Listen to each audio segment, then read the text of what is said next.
ஜனநாயகனின் தீவிர ரசிகரான சமூக ஆர்வலர் அன்னை வி.ஜி. சரவணன் அவர்கள் கடந்த 5 ஆண்டுகளுக்கு மேலாக ஸ்ரீவைகுண்ட தொகுதி மற்றும் அதன் சுற்று வட்டார பகுதிகளில் உள்ள ஆதரவற்ற ஏழை எளியவர்களுக்கு இல்லம் தேடி மதிய உணவு மற்றும் இதர உணவு திட்டத்தை ஏற்படுத்தி உணவு வழங்கி வருகிறார்.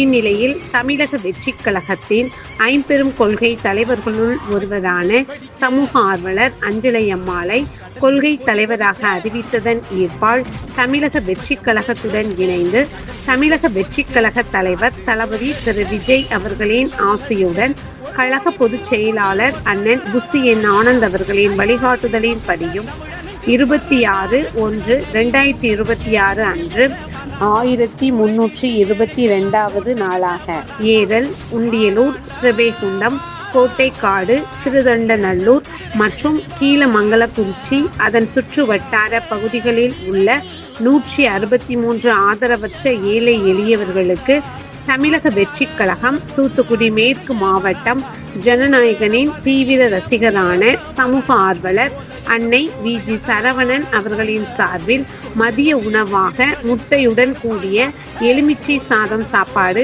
வழங்கப்பட்டது.